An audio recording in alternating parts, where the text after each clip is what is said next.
Good afternoon. Hope you're having a great day on this beautiful day in Boston. It's been a stressful 24 hours for Jews all over the world, especially in Israel and the Middle East, as America evacuated its embassy people and non-essentials from Iraq and from many, many places in the Middle East within the vicinity of Iran. And Israel's Ichilov hospital emptied out its garage, which it does when it needs emergencies to add more beds. There's just been a lot of indicators that there's something brewing with Iran. Now, this goes back many years. The Ayatollahs of Iran have been clear and unconditional that they want the destruction of the state of Israel and the people that live there. As Menachem Begin famously says, when someone tells the Jews they want to kill you, you believe them. And they're fanatical. They torture their own people. They want to destabilize the Middle East. They've been funding Hamas and Hezbollah. They created them literally and have been their lifeline, which caused so much destruction and devastation to Israel, to Gaza, to Lebanon, to Syria. They're the most destabilizing force in the Middle East. And that's why Israel knows that it must do something. It can't wait while they tactfully, slowly stall these negotiations that have been on for years, and we find out that they're enriching uranium, which they're not allowed to be doing. Once they get a nuclear weapon, there's no going back, and it changes the entire map of the Middle East and what could be done. So Israel has tough choices to make. I saw Josh Bolton wrote in a tweet, the former advisor to Trump in the first administration. He said, Israel understands that it's much better to say I'm sorry than to ask for permission. America has to do what's best for America. America has to do what they have to do to protect and look after the United States. But of course, it's also in America's interest that the Middle East is not destabilized, and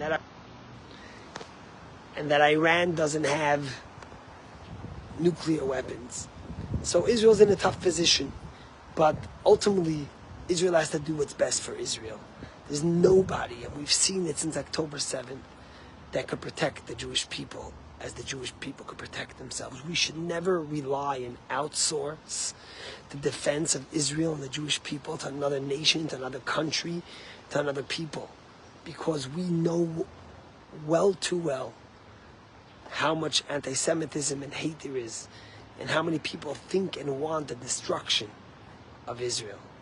So this week's Torah portion is Beha'alotcha, which means to illuminate. It's a remarkable portion with so many details.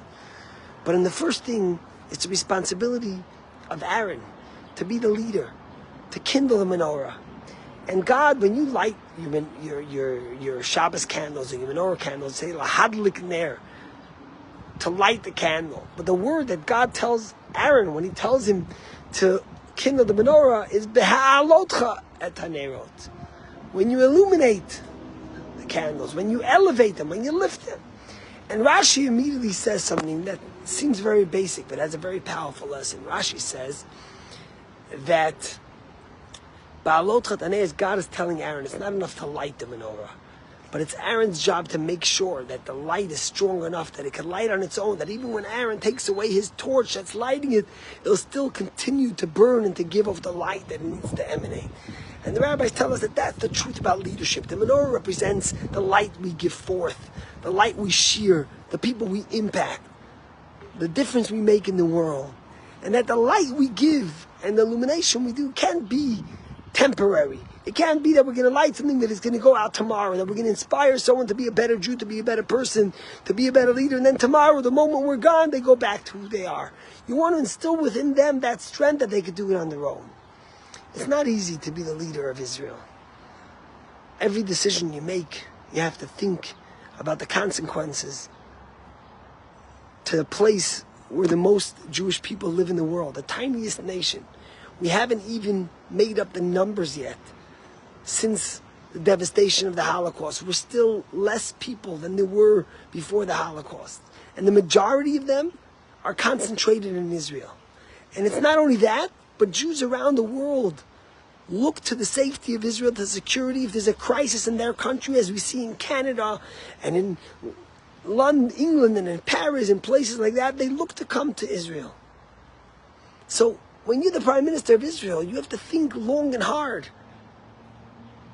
And your things that make your decision, the thought process that makes your decision, has to be one singular thing. What is the best way that I could guarantee to protect the Jewish people of Israel and the whole world? Ultimately, we have faith in Hashem. We know, as the prophet Jeremiah says, that just as the sun rises every day, so too is the eternity of the Jewish people.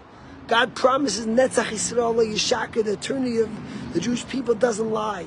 Every single one of the prophets, from Micah to Jeremiah to Isaiah, promised this.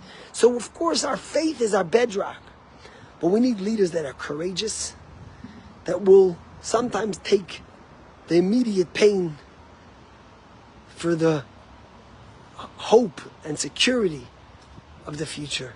And ultimately, we know that God stands with the people of Israel and the Jewish people, and that whatever Israel does to protect its people, we in the diaspora will support them, and we're confident that we will be successful to protect Am Yisrael.